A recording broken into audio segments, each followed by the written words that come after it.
Hey everyone, welcome to the Donald Brashear edition of Scuttlepuck. We're a little bit late this week, but we're back. And before we get on with the show, just want to say Scuttlepuck is sponsored by Health IQ, an insurance company that helps health-conscious people get lower rates on their life insurance. Health IQ uses science and data to secure lower rates on life insurance for health-conscious people like hockey players, runners, strength trainers, vegans, and more. Go to healthiq.com/SPH to see if you qualify. And with that, we'll get to the show right after we play. We don't have a band, but we play the Ohio State University fight song.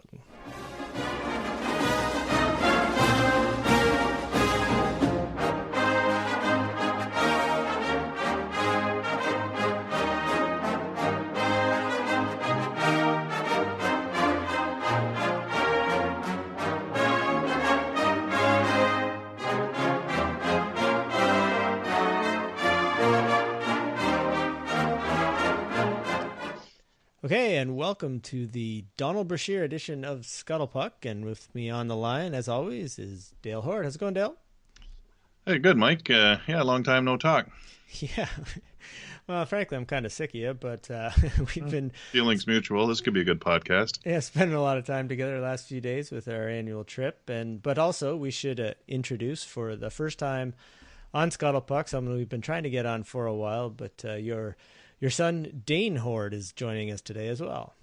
Yes, he's right beside me here, and he's listening and taking every command from me. No. But I've came to a real quick conclusion here, or an observation, or conjecture, or whatever you want to call it.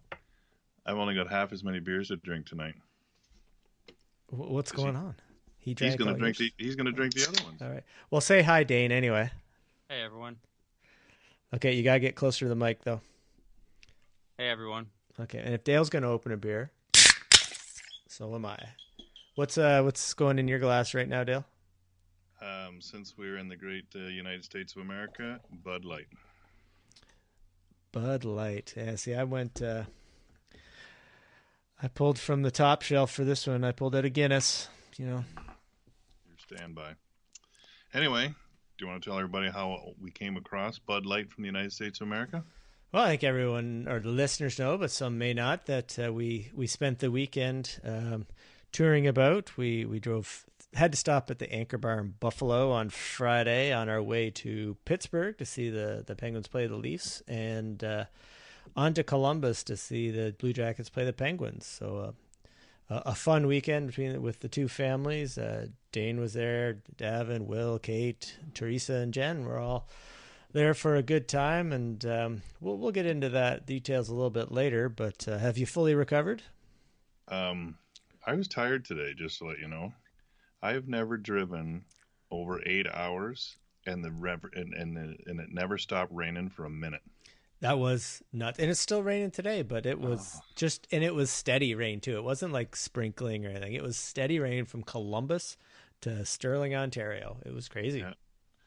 Over 900 kilometers or 500 and whatever miles that would be. Yeah, we did. I added it up thanks to Google Maps. We did 1,877 just in the trips, not including a driving around town or anything, but on the full round trip. So it was great. It was a good time as always, and like I say, we'll get into some of the details there, but. It's been a big week for us because we started on Thursday night heading up to Toronto to see Puck Talks, where we got to listen to the likes of Steve Dangle and Scott Wheeler, and then the headline crew of Justin Bourne and Tyler Dello and James Myrtle and Chris Johnston. Yeah, no, it was interesting. It's the first time one that I've ever been to, so I didn't know exactly what to expect, but. It was good, a good crowd there. Met some interesting people. The guy sitting with us, he's kind of memorable. He was. He's a big Leafs fan. Let's put that. That's the only thing. My problem with it was very heavy Leafs oriented. That's all that it was. Yeah. Yeah, I had to. Sorry. Well, it was all in the Marlies too, right? I mean, everyone there was so fluent with both teams and who's moving, who's not, and that's all Steve Dangle covers. Well, that's true, but it was good that regard. But the most interesting observation was then when somebody said that all 3 years ago, Leaf fans would have been losing their mind talking about major things wrong with the team, and the majority of the talk was about the fourth line. Like Josh Levo, what's going to happen? Right, yeah, what's going to happen to Josh? Or is Matt Martin? What is his future and stuff? Whereas, a few years ago it would have been, who are we going to have as a first line center? We need a goalie. We need a Phil Kessel sucks. What do we have to do? Yeah. So it was kind of interesting. We got a couple of a little bit of insider info, I would say, or I don't know. They made it sound like, well, this is all amongst friends here. It won't go outside this room, right? But Chris Johnston, obviously a bit of an insider, was saying that he had it. How did he word it? He couched it, but he said, he had good reason to believe that Lou Lamoriello will not be coach or general manager of the Maple Leafs next season. Yep, which was kind of no one really objected or hemmed or hawed or cheered or anything. They just kind of took that in because I don't think anybody really had ever heard that before. No, and it was the context that came up is what's Matthews going to make, or how are they going to get Nylander and Marner signed, and then he kind of said, well, kind of depends who's going to be doing the deal, and that's what brought that on. So, and even the other guys in the panel were surprised when he threw that one out. So that was was cool. Mm-hmm. And then, of course, it was so Leafs heavy, I had to ask an Oilers question, and I felt bad because Tyler Delos, he used to work for the Oilers. He doesn't anymore, so I kind of thought I didn't really think much about it, but I asked, will Chiarelli and McClellan make it to next season? And I really wanted his take on it because he's the Oilers guy, and he's like, well, that's kind of close, so I'd rather not talk about that. And I was like, oh, man. Yeah, so which kind of made me believe that he did know something and he just couldn't say it. But anyway, Johnson answered. Yeah, he's saying he felt that because Bob Nicholson was on the Fan last week and was talking about just the state of the nation, I guess we'll say, in Oilers land. And he said Chris Johnson's impression was that Bob Nicholson would like them to stay. He wants to stay the course. He's not convinced that Daryl Cates is going to let him stay the course. So he feels Cates may step in. And obviously I think it's going to depend on how the rest of the season goes. But that'll be interesting. I've said it here before. I can't. I live in fear of Chiarelli making the next trade. I'd be interested to get Dane's take on that. Dane, so you've seen what Chiarelli's done, and you're practically a GM as it is. You've got more knowledge of any player in the league right now. But what's your take on Chiarelli, and is he the problem? Would you trust him to make the next trade for the Oilers? I don't know as much. I mean, the Hall trade, that was a little one-sided, I'd say. But like the Eberle trade, I'm going to cut him slack on it because they needed salary. Not going to blame him on that. But the biggest thing's the Lucic deal. Oh yeah, you hate that? That's bad. Yeah, that was just buddy. That was a buddy deal right there. Yeah. Yeah, exactly. That's the worst looking one out of all of them. Yeah. Now the thing with the Eberle one that bugs me is that sure they needed salary space, but they haven't used it, so they could have done that next summer. Yeah. Yeah. Well, yeah, that's another thing too. I mean, if you made it next summer, because they don't need the money for McDavid till next year. Mm-hmm. They're saving $12 million on him right now, so. Yeah, it's okay. Let's change the topic. What show number is this, and who's the guy? Number 87, Donald Brashear. See how the way I got away from Oiler talk? Don't worry, I'll get back there. 2025 games in the NHL. I was amazed at that. I know, right? Now, what other numbers did he wear? I don't know. Dane? I didn't even know who it is, to be honest with you. Don Brashear? He was involved in one of the most significant incidents ever to happen on NHL ice. Honestly, don't know. He's the one Marty McSorley clubbed over the head, knocked out, basically ended McSorley's career. And he was one mean guy. Oh, yeah. I don't know. Did you ever hear? I heard that he was known for, and this is just people talking in bars, so there could be based on nothing, but he was kind of had a reputation for fighting guys at the end of their shifts. Oh yeah. Like he'd go after someone who was tired, That's not a bad strategy. Yeah, well, but the code, right? That guy, you get a reputation, and people don't like that. So, but he was a monster of a man. He was. It says 6'3", 237. Yeah, and presumably still is actually, but I know when he may be more than 237, but anyway. Yeah. And the other thing, milestone watch here. Yeah. So actual milestones made this past week or recently. Patrick Kane, 800 games. Derek Brassard in Ottawa, 700 games. Is he going to get traded? And Travis Hamonic, 500 games. They've all reached those milestones. And there's 3 guys that are at 99 goals.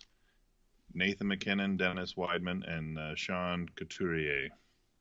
99 goals in the NHL career. Okay, and Ovi's coming up.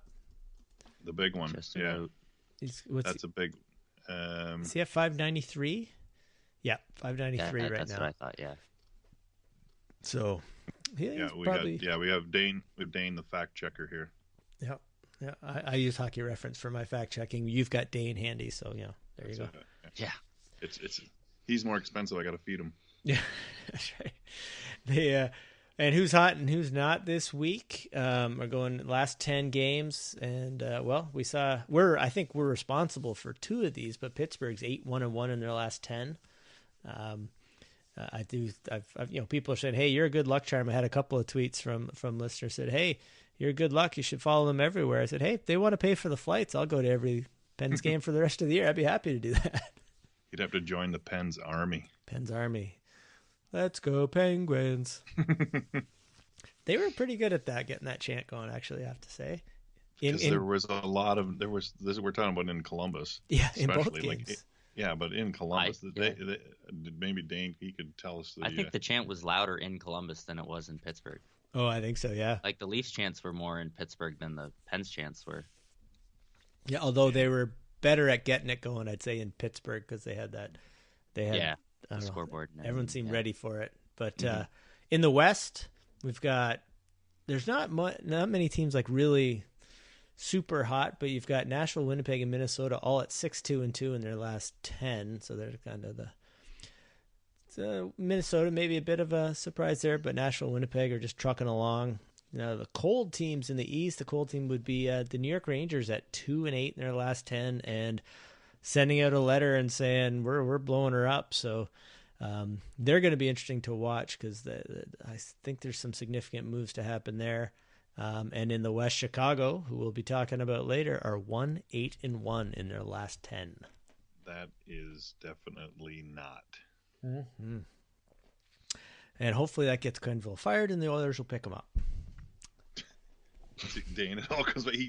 He brings Oilers into every single comment there is. I'm not going to say anything because the Leafs managed to get Babcock. So yeah, I was hoping the Oilers would have got him, but there was no way he wasn't going to Toronto. God, did he play that well? What did he get? How many? 8 and 8, I think. He's making 8. Like it ended up over $60 million, I think, wasn't it? His contract. I think it's 8 years at $8 million. Something like that. It's just yeah. Yeah, and like I guess Pagula was so mad because like he thought he had him. Oh yeah. Yeah. Oh yeah. Buffalo was going big, and because at the same time they were trying to get McDavid, right? So this is all part of their. Yeah. Like, can you imagine? The plan really fell apart. No wonder he was so pissed off. Can you imagine though if they had gotten McDavid and they had gotten Babcock to coach there? What would be the league would be completely different right now. That's right. I mean, you can say that, but really, Eichel's not too far from McDavid. I think he's even better. Oh, shut your mouth. I mean, Eichel's still going to be a superstar in the league. Like, he's a good hockey player, yeah. It's still what they've done with Eichel. They haven't done anything. You know what I mean? Like, who knows? Maybe it'll be the same thing with McDavid there with a few more points. Like, They seem to be a long ways away from making any progress, and I don't know that team. That might be a good team of the week coming up, because I don't know them that well to see, like, what the hell is going on? They get compared to Toronto a lot. They need goaltending, though. Yeah, because Toronto started the rebuild after them and now is light years ahead of them. Yeah. And What are they? I'm looking for their goaltending right now, but It's Leonard and Olmark, isn't it? yeah, I'm just wondering what their Oh, yeah. stats are. We Anyway. drill in a little deeper than that. We don't need to get into this right now. It's just Buffalo. No. Okay, But so in the what do you wanna talk news this week, we had big trade. I guess as big as so far anyway. But Mrazek gets traded from Detroit to Philadelphia for this is a fun trade just because of the conditions they put on this. I don't know if you heard. So it's a conditional third round, or conditional fourth round in 2018, and conditional third round in 2019. Plus Detroit keeps some of the salary. I can't remember how much. I don't know if you heard that. But It was half. Was it half? But the 2018 pick, so it starts out as a fourth, but if Mrazek wins 5 games and Philadelphia makes the playoffs, it becomes a third. And if Philadelphia makes the conference final and Mrazek wins 6 playoff games, it becomes a second. And then I think they only get the 2019 third round pick if Philadelphia signs him at the end of the year, because he's an RFA. Man, who keeps track of all this stuff? Capfriendly.com. How do you negotiate a deal like that? Like, how complicated is the trade deal going to be? How complicated is the trade going to be when Karlsson gets traded from Ottawa? Tony planned? I don't know. Well, you say that because that was the news, right? That Karlsson, if any deal, and I can't remember who broke it, but any deal they're saying they think would have to include the other team taking the Bobby Ryan in his contract. But which just says that's a lot of money. What team could possibly even do that? Arizona. Yeah, seriously. Get Karlsson and OEL that'd be a pretty good blue line. But they've just said we're not going to get full value for Karlsson because we're going to give up. You need to take Ryan's contract so you don't have to give us back as much. I mean, it's oh my, they're going to trade Erik Karlsson. That's the craziest thing. Like, if you've got he is a generational talent. Like, he is one of the best players in the league. It has been, and they're going to trade him. If I'm an Ottawa fan, I am pissed. He has been one of the greatest players in the league, but he's the best days of Erik Karlsson are behind him. Oh, come on! I'm telling you. He is. What are you basing that on? Just so you got your fancy stats and everything. I got my eyes and my gut. I've been watching the games he's in. He's you watched one game this year. You didn't like it. And I watched more than one. I've seen a few games. Mike, you can't see me right now, but I'm just shaking my head. I'm sure. So, but he's okay. So he is what? 27. So he's probably at his peak right now. Last year was probably his peak, which was unbelievable season, right? Okay. Would you give him that? Like, I mean, he carried Ottawa to the conference final. Like, didn't he? I will give him that. But between last year and this year, he's had that surgery on his foot. It's way more significant than they're making it out to be. Okay. I can tell. I can see it in his skate. And he's at 0.77 points per game right now, which is pretty darn good for a defenseman. Last year he was 0.92. The season before he was a point-a-game defenseman. That's pretty good. Oh, he's pretty good. You can go back in history. I'm not disputing that. He's won the Norris Trophy. I'm just saying the future years of Karlsson will not come even close to his past years. His on ice Corsi is he's 51.6%. It's better than last year. So he's still driving play. His team is garbage. His Corsi, his relative Corsi, meaning relative to his teammates, is 7.4. That's ridiculous. It's better than last year. He's still great. He's just playing on a shit team that's having a shitty year. He's led his team in scoring the last 4 years or something, and the last defenseman to do that, Bobby Orr. And he was good. Bobby Orr was good. Bobby Orr was good, yeah. And he did pretty well on wonky knees for a while. Yeah. So, there's the comparison. I don't see him. It's just going to be... I'm fascinated to watch this because Melnick's just crazy enough to do it, right? And he's like Peter Pocklington trading Gretzky. And not that Erik Karlsson's Wayne Gretzky, but if I'm an Ottawa fan, I would be pissed. Yeah, it could be the end, but with all the noise, even today, the talk about it, Bob McKenzie doesn't talk about things like that doesn't have there's something going on there. You know, you say if you're an Ottawa fan, you'd be pissed though. Like being at school in Ottawa, I never hear anything about the Sens. Oh, really? Yeah, like I'd never hear because you don't wake up till noon. All the talks in the morning. Talk to people, and you just never hear anything about the Sens. Yeah, and I think that's they want to get downtown and stuff, but I think I don't know, Dane. What's your take there? I think that Melnyk being the owner there is kind of it holds back the franchise in terms of their fan base and getting a really passionate fan base because they don't believe that he's doing everything he can to help them win. I like even last year, I don't know how you can't sell out in like the Eastern Conference Finals. Exactly. Like that was mind-boggling, and I mean, being in Ottawa, LeBreton Flats isn't like it's still like from my school. I still have to take another 15-20 minute bus ride to get there. Was it that far from Ottawa? From campus. Yeah, it's a little ways away.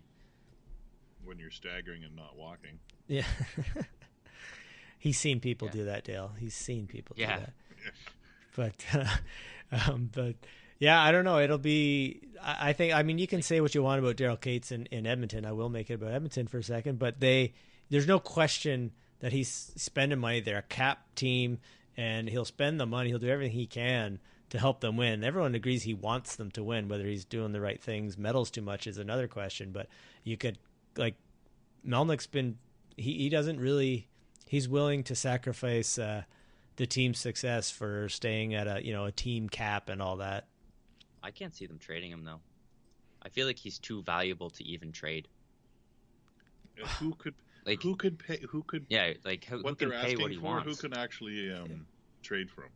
Who would have the resources to give them unless they're just going to give him first round picks for the next 3 years or something? Yeah, like I was talking to Dad about this as a reference. I use the Leafs just because I know them, like their system the best, and it would go like if I'm making a deal for Karlsson, I'm including Nylander or Marner, Kapanen, at least one first rounder, and like Travis Dermott or Liljegren or Dermott. Yeah, but wouldn't you do it? No. Really?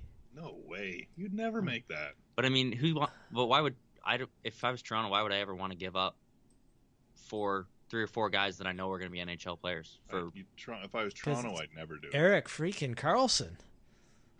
No. Man, I don't know. I'd have to look at those guys, but he's why? Yeah, it's like Gretzky, right? Going to LA, they got a bunch of pretty good players, but you get the best player like that in the deal, you usually win the deal, in my opinion. But that's just me. We can move on from Erik Karlsson. It's going to be fascinating to watch because I think out of those players like Liljegren, the player he gets compared to the most is Karlsson. Like he's not going to do what Karlsson's done in the league, but like he could be. But Karlsson is, and that's the thing, right? I guess it depends. Are you trying to win in the next 2-3 years? While Matthews is still not $20 million or whatever he's going to command. And then they've got those young guys on bargain contracts. I don't know. It's interesting. But one other big signing, or quote unquote big, was Goodbranson for Vancouver, signing for 3 years at $12 million, so $4 per year. He's the difference. He'll make the difference. But this is another one of those deals. It's like Chris Russell. I can sit here and argue with you all day. But I did that for reaction. He's like a big, slow, old-timey defenseman. The league, why are they giving him $4 million a year? Like what is he? I don't even know what he's played this year, time on ice wise, but he's got to be 5'6" defenseman, isn't he? Oh, easy, yeah. So why do you have to give him $4 million? He's got 2 goals, 2 assists this year. He's for the last.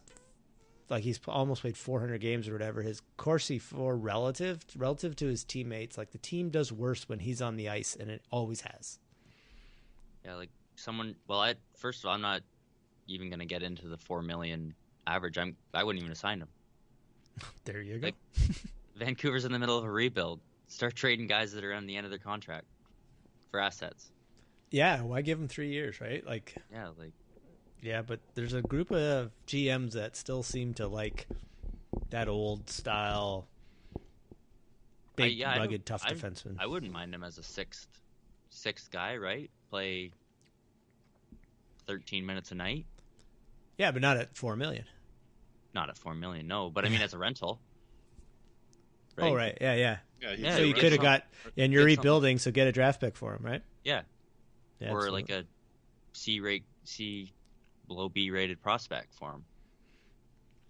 Yeah, that you can develop. But so when all those different rebuild strategies are kind of reviewed, and like when history looks back on how different teams have done things, I'm just fascinated what people will describe the Vancouver rebuild as. Yeah, I know. I mean, it's still the rebuild. Well, it always comes up about the Sedins, right, and what they're doing there. But I don't think the Sedins will ever do anything like. My impression of them is they're going to stay in Vancouver until they retire, but I don't think they'll demand a crazy salary to stay there, and they'll probably take less than market value to play for a couple more years. Like they just seem like those kind of guys. So I don't think they're going to hinder them.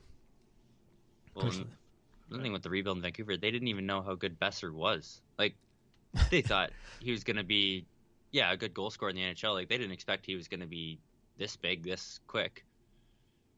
Yeah, that's a bit of a highlight for them right now this year.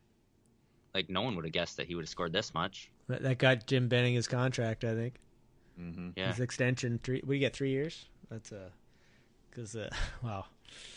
Anyway, I guess other news before we jump into the highlights of our trip and a couple of games in the States. There was a couple of fans got tossed out of a.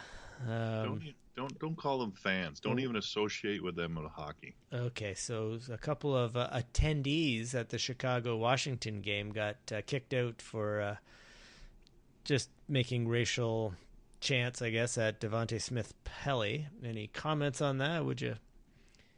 I heard some fans like really coming down on the Blackhawks, like saying they didn't do enough.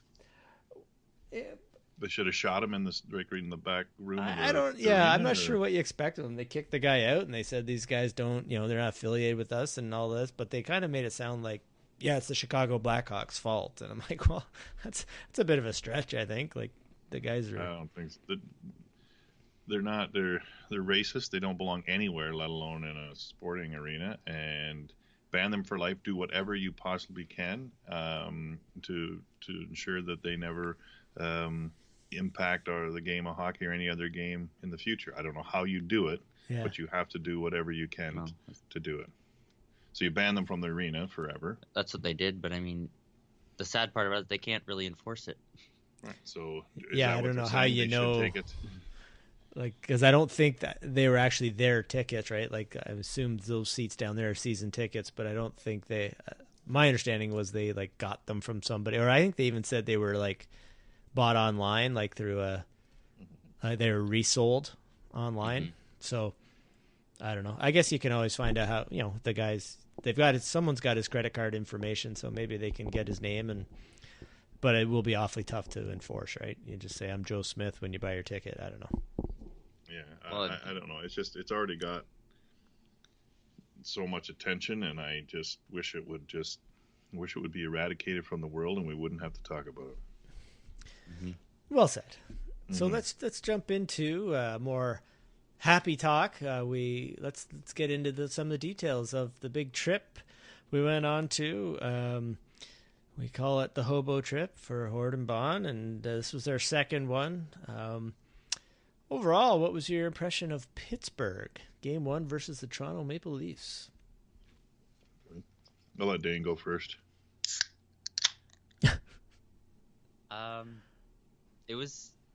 There was no emotion from it. It was just two skilled teams playing against each other. Yeah, there wasn't a lot of animosity between Toronto and Pittsburgh. I found there wasn't. I know, to get that to have that many Penguins jerseys in their arena, which would make sense, but the amount of Toronto Leaf jerseys in that arena was mind-boggling. I couldn't really believe it.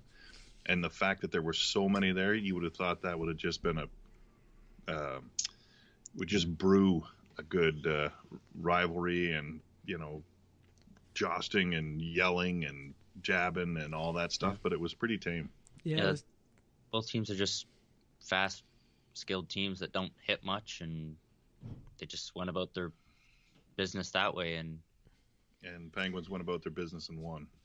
I think that's some of the that mid-season hockey kind of gets that way. It's kind of like, okay, let's go out. We do our it's almost methodical.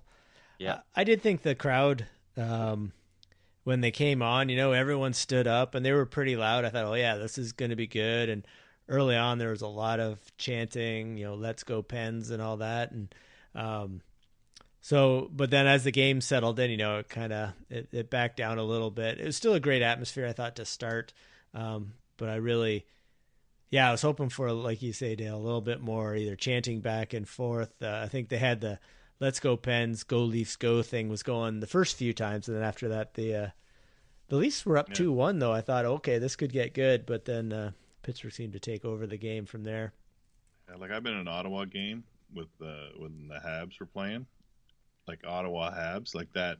They're yelling insults, they're grabbing guys. There's some I wouldn't say fights, but there's some ruckus in the upper balconies, and there was nothing of that down there. Everyone was polite. Yeah, it's just so darn nice in Pittsburgh, right? And speaking of that, like Pittsburgh was, I didn't know what to expect. You hear about the the hardcore blue collar town and the steel workers and everything. I didn't know what to expect. It was a beautiful town. I was really impressed. The hotel was great, and the cultural district there had lots of great restaurants, and walking down the strip was really cool. Oh, it was tremendous. I was totally impressed, and we had some pretty good advice and some good places to go. Mike that did send us the email, he was right on the spots to go to. So yeah, it was great. Yeah, so we have to give a shout out to Mike Schroeder from the It's a Hockey Night podcast. He gave us all the advice on where to go, and he met us for drinks, or we were drinking. Actually, he wasn't. I know that was the best part. We offered to buy beers for anybody that we meet, and he only wants coffee. Yeah, it was funny, but super nice guy. It was great to meet him, and he just, like I said, he like you said, he gave us the list of things to do, and they were spot on. It was we did the Duquesne Incline, which was pretty neat, but learning about the history of the city there's a lot of bridges, in the Three Rivers there. And I just wish we'd had more time actually to tour around the city and see more. We didn't get down to the south side. We didn't get to the University of Pittsburgh to see the Cathedral of Learning, which looked pretty cool. But next time, because I'd love to go back to Pittsburgh. I thought it was overall just a great experience, and breakfast at Pamela's I thought was a real highlight. So were the donuts, right, Dad? Oh yes, peace, love, and little donuts. As the listeners will know, Dale's New Year's resolution was no donuts, and still kept it up. Resisted the temptation. But there's this little donut shop around the corner from Pamela's. It's called Peace, Love, and Little Donuts, and they were the most ridiculously good donuts you can imagine. Yeah. Yep. So they say. Yeah.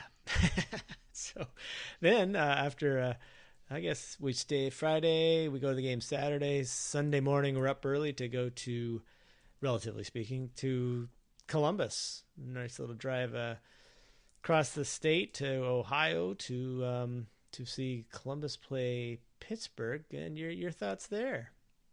So my first thought, the drive there, I would have never thought we would have driven through West Virginia. Yeah, I know. That was the most puzzling. That was like that old, like Mike said, we got up kind of early and there might have been a few cobwebs. And when I said, "Welcome to West Virginia," I'm like, oh boy. Yeah, Jen goes, "Are we supposed to be going through West Virginia?" I said, "Well, I didn't know we were going to, but I know it's right up." Like I knew the border came up close. I didn't realize. I think it was like 13 miles that you go through in West Virginia. Yeah. So our geography is getting better, that's for sure. Yeah, absolutely. I didn't know West Virginia was a state. I thought it was just Virginia. Oh, that's on you, Dale. That's on you right there. He's a kid. He's just a kid. Yeah. So, so we got into Columbus on Sunday. No traffic. Right downtown. Another great hotel. Free parking. Free parking. Yeah, Yeah. that was a plus. Um, Right beside the state capitol building, which was pretty cool. mhm. And it went up to the Ohio State University to check that out. Yeah. It's very important, apparently, that you call it the Ohio State University and not just Ohio State. Yes, and we got to see the stadium, not inside, but from the outside, because it's pretty hard for hicks like us from East Central Ontario to look at a stadium that'll hold over 100,000 people.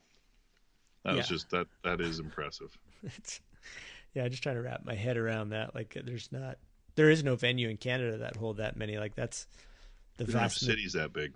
Oh, no, I'm just kidding. I mean, it's pretty cool, and just such an old campus and big. But we didn't have enough time. I would have liked more time there, but we were kind of scrambling to get to see a few things before because it was an early start, 6:00 game, so we did got that in, and we got to the game. And what were your thoughts on the rink, the arena, Nationwide Arena, and just the game?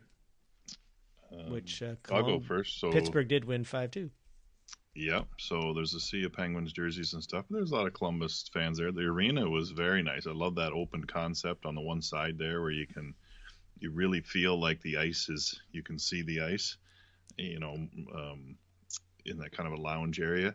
But it was very good. We had good seats.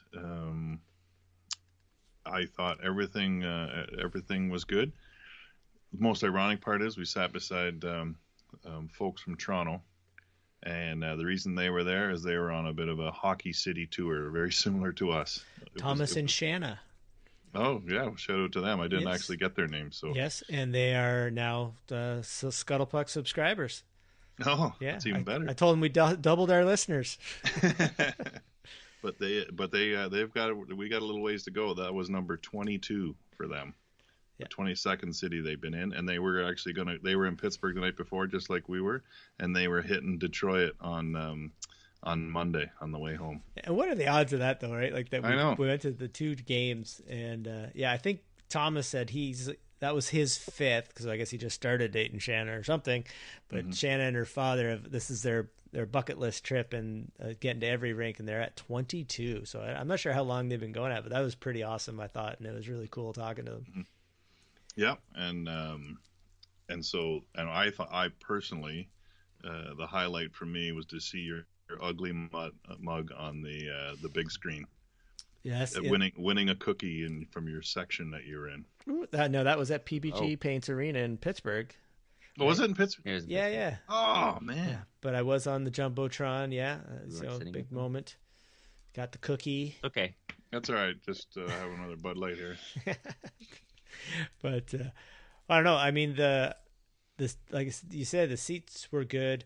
It was the highlight for me in Columbus. I think had to be meeting up with Jason Scope there and his buddy Lou, who from Cincinnati. They have part season tickets, I guess, or they have I forget what. He splits them up with some other people, but he drives the 90-mile drive to the games. Big Blue Jackets fan and a Scuttlepuck listener, and much appreciate that. But yeah, it was great to meet him, chat with him for a little bit, and I just have to apologize because we were going to meet up at the R Bar after for a couple of drinks, but the kids couldn't get in with the kids. That kind of surprised me. I thought it was just a restaurant, but apparently they're pretty strict on their alcohol rules in Columbus.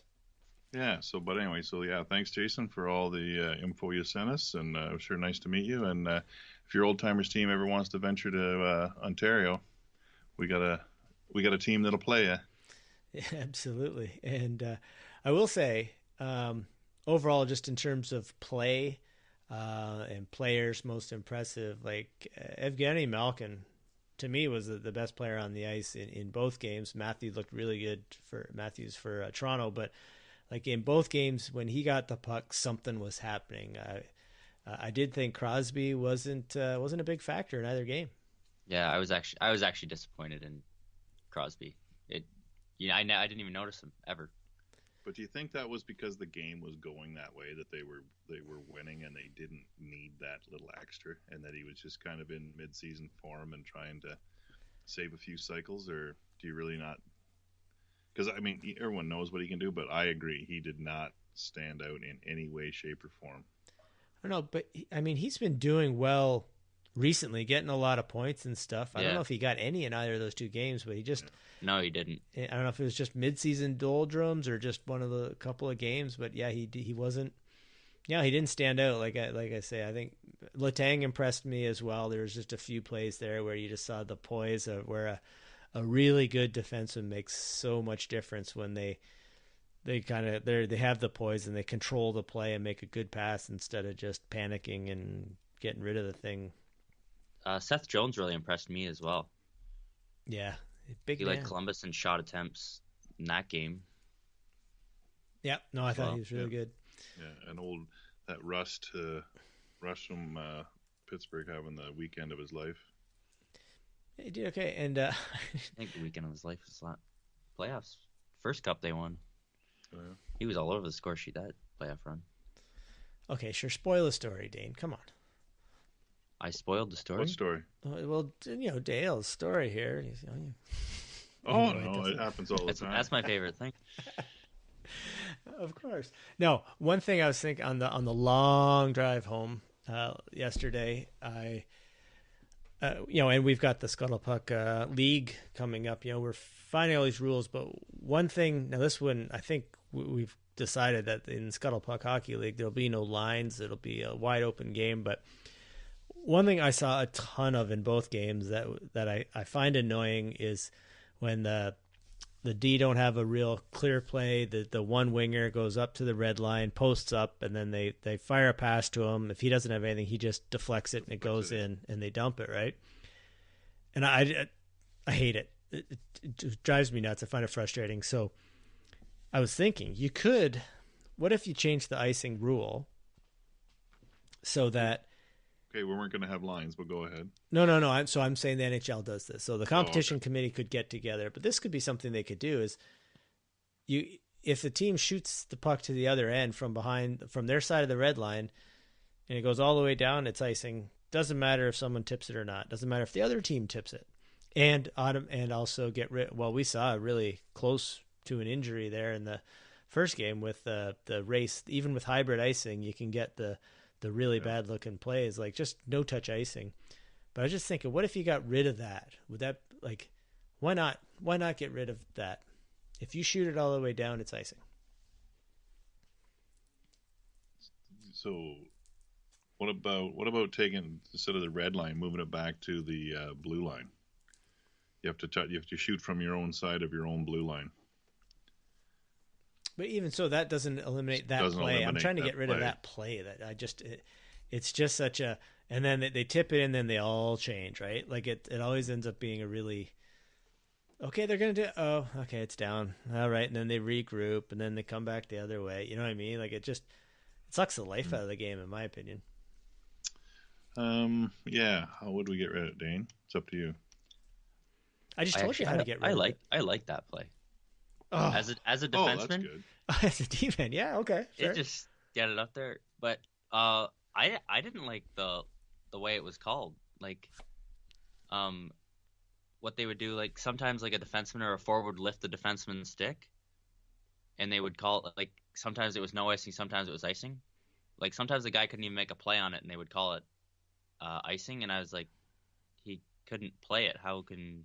Yeah. So you're saying they should waive that off if the guy prevents them from getting a stick on it. I thought that was the rule, but at the games I noticed that a lot, like that they still called it icing even though the guy couldn't make the play on it. There you go. Which that kind of annoyed me. No, I'd like to see them make the teams make a play there, right? Like you've got to, if you don't get it, then you wave off, or it's icing and the play comes down. So it gets rid of that incentive to just dump it in all the time and make that safe play, right? That's what they do. I don't like it. Let's go to the competition committee. Put that on the agenda. Well, there's lots on that agenda, and that's way down on the list. Oh, there you go. Well, speaking of agendas, though, we do have to keep moving along here. We got our Team of the Week coming up, but we should do our mid-roll ad if you're ready there, Dale. Listen, health and IQ are two of my strongest. What? But we do like to talk stats and data, at least I do. And the cool thing with Health IQ is they use data to recognize that health conscious people are lower risk and should get lower life insurance rate. And this is important to you, Dane. You might not be buying it right now, but you want to make sure the old man's got his life insurance. All right. But if you're a hockey player, a cyclist, a runner, and you lead a health-conscious lifestyle, you could qualify for significant savings on your life insurance. It's super easy to see if you can get Health IQ's lower rates. Just go to www.healthiq.com/SPH and take the quiz to see if you qualify. Yeah, and whether I'm healthy or not, I love to save money. So if I can, life insurance is important, son. So I'm speaking to you when I'm saying this. So he's got big bucks, Dane. Not to give you incentive, but he's got big bucks. So when you need life insurance and you lead a healthy lifestyle, why wouldn't you go to some place that will give you reduced premiums? So Health IQ is the place to check out. And since they're also advertised on Puck Soup podcast, I mean, they're definitely legit. So for anyone out there, get your free quote. healthiq.com/SPH stands for Scuttle Puck Hockey. Take the quiz, or you can call 1-800-549-1664, and you can speak directly to a Health IQ agent and mention the promo code SPH and go from there. So appreciate anyone that feels that would apply to. Go give them a call.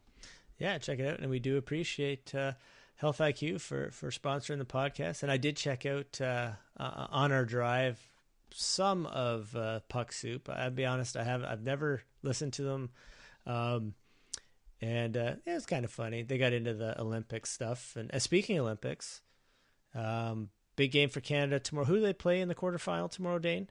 Finns. So that should be who knows? It's been so tough to call. Like it'll be I'm really interested. Is it a 7:10? Is that the start time? Not a clue. Will you be up by then? I actually have not followed them really. Well, it's the quarterfinals. You got to start following. I might in the quarters now. I knew who they were playing at least. Kids don't watch anything live, Mike. Oh yeah, it's all Netflix and all that stuff, right? Yeah, that's right. Did you catch the two big golds for Canada? Canada's doing pretty damn well in the medal count. Mm-hmm. Yeah, I can't believe. I was actually surprised how good Norway's doing. Yeah, no, they always do because they got the cross country skiers, right? And there's like 37 cross country skiing events, so they always end up doing really well. Yeah, but I didn't realize how far ahead they were. Oh, where are they at now? I'm just trying to pull 29. Holy cow! Yeah, they got a lot more than you think they got. But Canada in there in third place behind Norway and Germany. Canada's got 19 total medals, 8 golds. Like that's. Do you know what our record is? Like I've heard we're on pace to beat our record. Wasn't it 14 or something in Vancouver? Yeah, I don't know. I really don't know. But we got the. That's your job, Mike. Oh, sorry. I'll get the stats for next week. I guess we'll wrap it up. But we got 2 more there. Virtue and Moyer, the ice dancers, with what they tell me was a epic performance. I'll admit I fell asleep and missed it. And but also our half pipe skier, I forget her name. She was great though. Like I don't know if you saw it. Did you see any of that? No, like, I didn't. She was so much better than the other ones competing. Actually, talking about Puck Soup, they were talking about different events for the Winter Olympics, and they're making fun of it or something like that. What is the condition for a sport for the Winter Olympics? What does the sport have to have? What? Every Winter Olympic sport has to be performed on either snow or ice. Oh, there you go. I would have guessed something along those lines, but I didn't really. Yeah, makes sense. Did you know the hockey was originally in the Summer Olympics? Nope. There you go. A potential rat hole for you, Dale, one day maybe. I got so many, it's just scary. But anyway, so yeah, and the women's gold medal game is coming up as well. Is it tomorrow night? I think it might be. I wonder who's in it. That's going to be a great game nonetheless.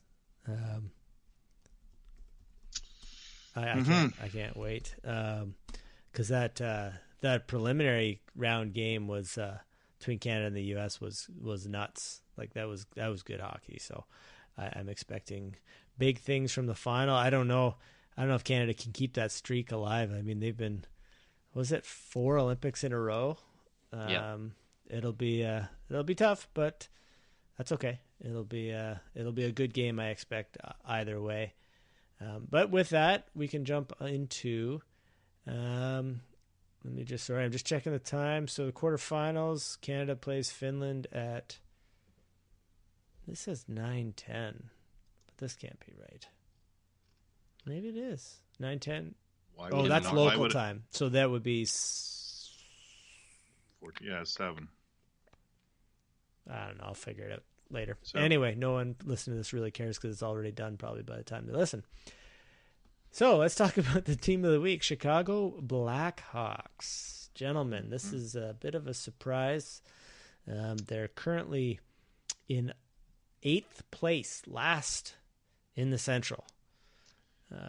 Sitting strange. 58 points, 13 points out of a wild card spot. So I think we can safely say they are not making the playoffs. All agree? Yeah. Yeah, I think they haven't had any resurgence at all in the last little bit to make you think that they're going to come back. No, we said they were not. So 1-8-1 in the last 10 is absolutely not looking good. They're only -3 on goal differential, which is kind of a little surprising that close to 0 you'd be 8th in your division, but that's a really strong division. The injury to Crawford's really hurting.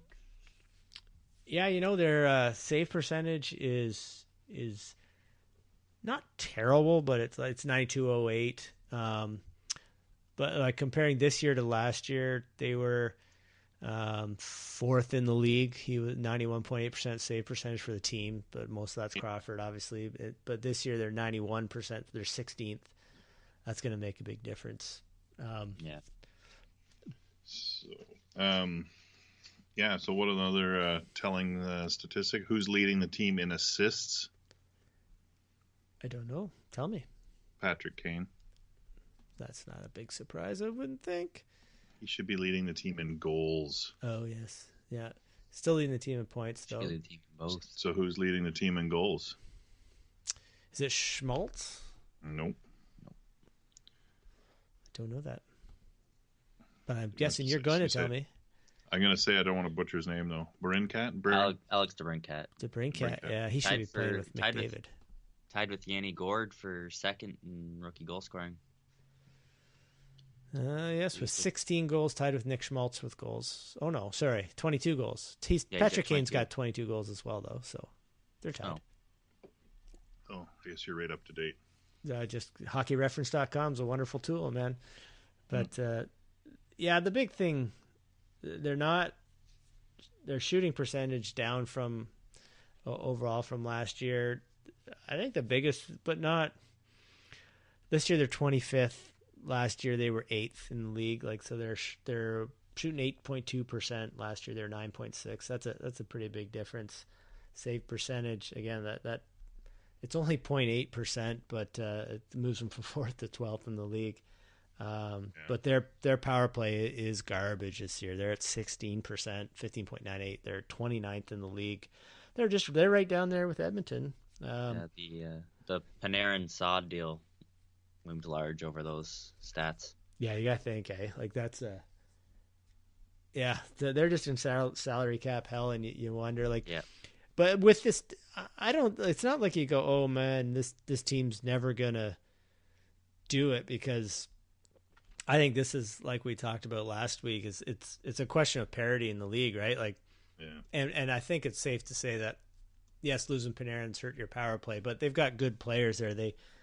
A lot of the power play is just kind of randomness, and they've never had a good power play. But it's a lot worse this year than last year. I know. Yeah, no, you're right. I shouldn't say a lot. When they were winning the cups, like, I remember like their power play was only going like 10% in the playoffs. Like, yeah, no, they were 19th in the league last year. So you're right. Like, they're just middle of the pack. They weren't great. So, it's that 5-on-5. Like, they're still a good possession team. Their core C4 is 3rd in the league. They're good. They're like 53%, I think. So they're still a good hockey team. And yeah, you take a bit of a hit in goaltending. We keep saying that, and your shooting percentage drops. Your scoring's not there. That's the difference, and it's such a thin margin. It's a 50-50 league. I say that a lot, and if just you miss out on a little bit here, a little bit there, that's why they shouldn't get rid of Quenneville. But I guess when you're used to winning cups and winning the division, people start calling for. People want their pound of flesh in the town square. Yeah, well, I mean, look at the Kings last year. Like, they were pretty much the same thing. And Couldn't a lot of people score. writing them off, right? Yeah, and then this year they're right back to where they were. But they have a new coach, so maybe that's the thing. That's what people will tell you. Maybe.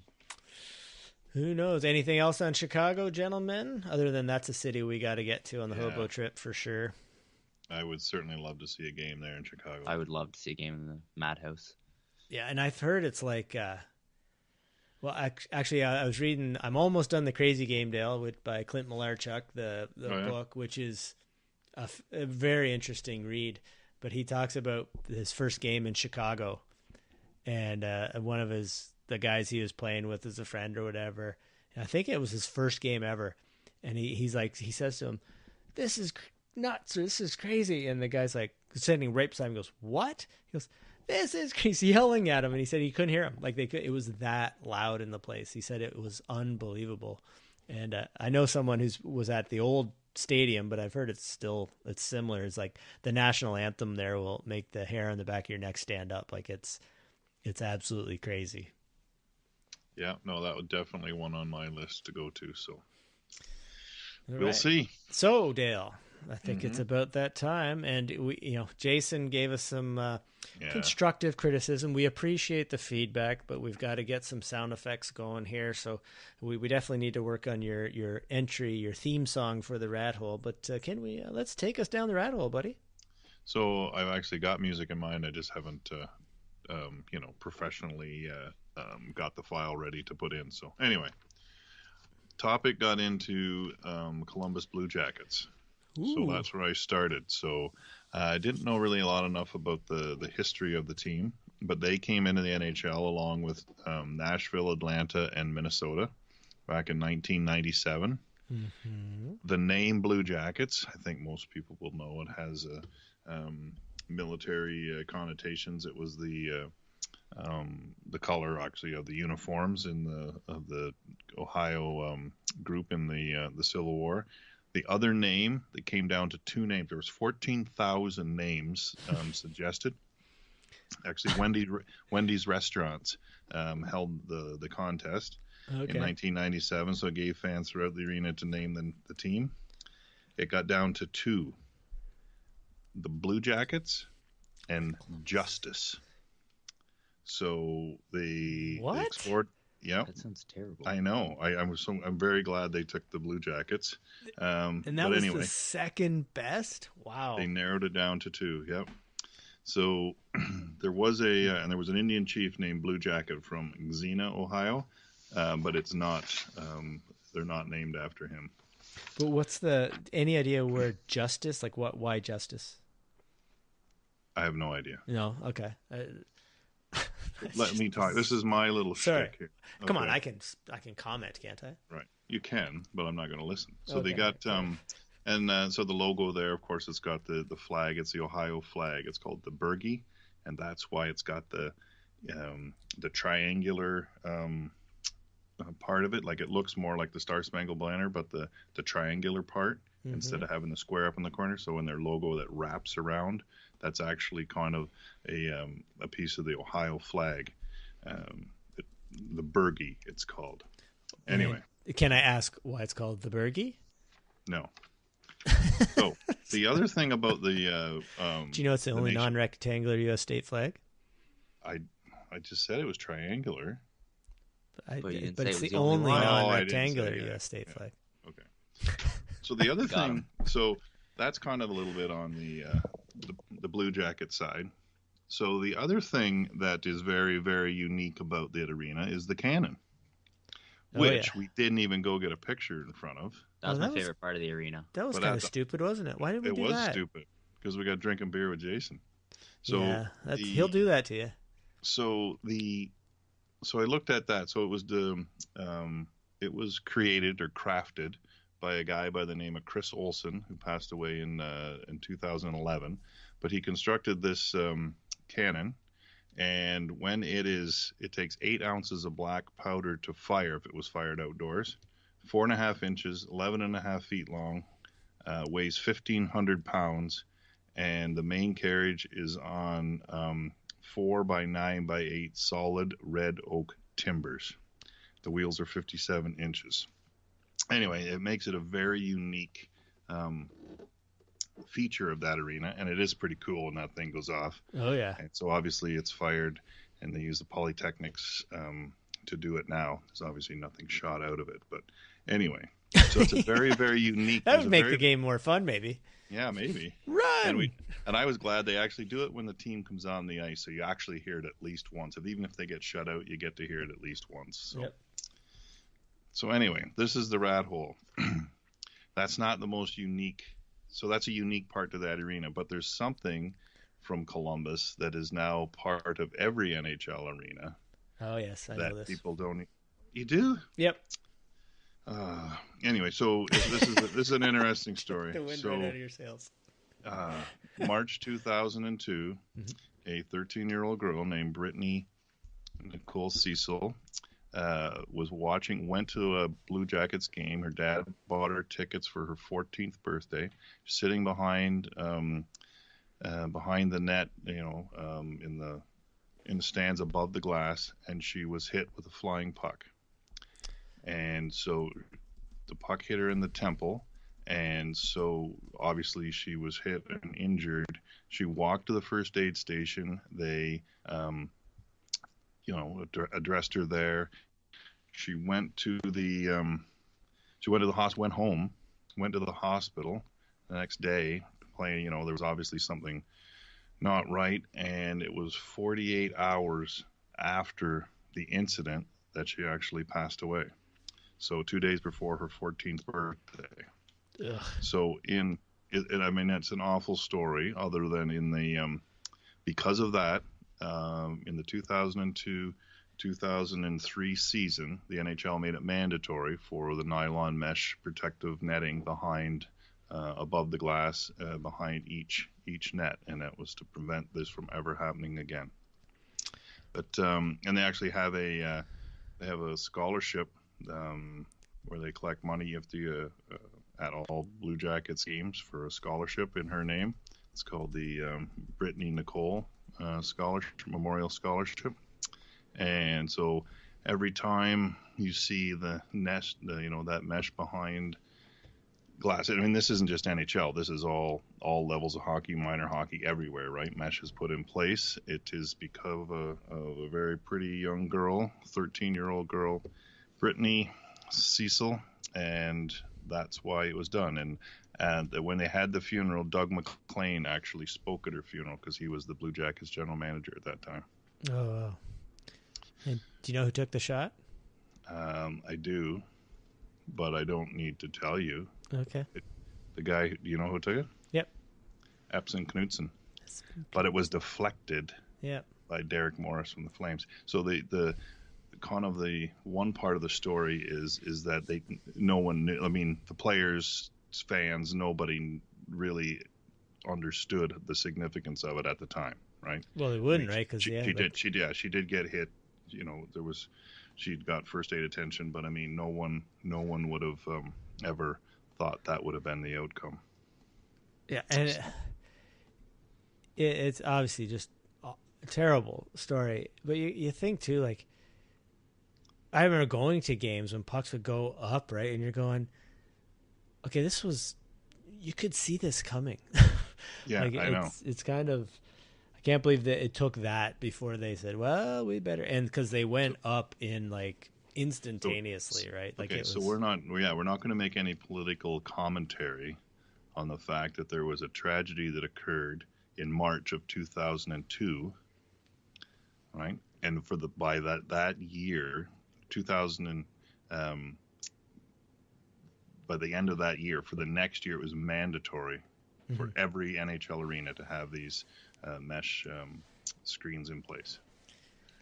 Yeah, So. no, it's just yeah, it's crappy, but all right. Anyway, so that's that's where I got on this. Well, it's kind of sad. I really don't want to make it sad. I want to actually just promote the fact that unfortunately something bad happened, but people took immediate action to rectify it and almost ensure that it doesn't happen again. I can't imagine like there are no rinks in Canada for sure. I would think that don't have mesh if there's stands, right? Like it swept the continent. Yeah. NHL, AHL. I mean, I would argue that there isn't a minor hockey. Minor hockey rinks have them on the side, but in the NHL and the bigger rinks at the end, they have those. So yeah. Anyway. All right. I think that pretty much covers the agenda. What's going on with you, Dane? You got big plans for your reading week? No. They sound like Kate. Grandma could be listening. Say something intelligent. I just have to start doing papers. What courses? What do you got? I got to do a paper in technical report writing. I have to do one in sociology, and I have to do another one in sociology of sport. Nice. Well, that'll keep you busy. Oh yeah. Mm-hmm. Actually, that would be an interesting course, sociology of sport. It is an interesting course, yeah. Yeah. So, like, what would be a unit? What topics? Like, give me an example because that sounds cool. So, it's kind of just like a blended like thing. We looked a lot on like these like the sociological theories. Like there's the functionalist theory, like a conflict theory, feminist, like all that kind of stuff. And then we looked at those, how they impacted sport, kind of. Mm-hmm. Like the conflict one being like the conflict between, say, the working class and the capitalist class. As it pertains to sport? Yeah, so like ownership in players, league and players. Right. Like we looked a lot in depth in the NFL on that. So see, that would be, yeah, I got to think that would be very interesting. So you have to write a paper on that, and what's the topic of your paper? Or do you know yet? He hasn't really given us strict guidelines on it yet. He just said kind of something about sport. Oh boy. So that, yeah. So you could talk about the styles of play in the 70s between Canada and Russia and the Soviet Union, and how communism, like they were all about, Canada was all about, we didn't have the passing game and stuff. And the people used to always draw that comparison that, because we were the capitalists, it was always about the one person trying to score, and the Russians were all about communism. So it was the whole team always trying to score, and people drew those comparisons in those days. But if you go back and watch those Russians, they were awfully good at moving the puck. Yeah, then that's another thing we talk about in sociology of sport, like how Canadians, they're viewed as like the really tough guys and everything. Yep. So we looked at that for a bit. And nice. See, I've only ever talked about that over beers and stuff, but you can actually like get educated that way. That's pretty cool. Yeah. and drink beers. Yeah. Do they still do that at university? Do they? Yeah. Drink beer? Yeah. A little bit? Yeah. Okay. Yeah, a little bit. Just on days that end in Y. Yeah. Just like you. Yeah. All right. Well, with that, I think we'll wrap it up, fellas. Good one. And I did want to just again say a big shout out to Mike for being a heck of a host in Pittsburgh, and Jason for meeting up with us in Columbus, and thanks, guys. To all the people who gave us some feedback on places to go and things to do. It was a lot of fun, and it's it was kind of a thrill to meet some listeners in other American cities. So we're trying to decide where we're going to go next year. We got some votes within the family for Nashville, I know for sure. So that, who knows? And actually, Thomas there from Toronto was suggesting doing a St. Louis Nashville kind of combine that, but we got lots of meetings to take place before we can decide this. So we'll see. But if anyone has some suggestions on cities we should visit, by all means, you should reach out to us. You can get us at scuttlepuck@gmail.com, or on Twitter, I'm at 13mike31, and Dale is at Dale Horde. And you can check out the website at www.scuttlepuck.com. And did Dane want to give his Twitter handle out? No, he's just looking for paper subjects. Okay, yeah. So if you got ideas for his sociology and sport paper, by all means, send them along. And with that, I guess we'll wrap it up. Thanks for listening, everybody, and we'll talk to you next week. Take care.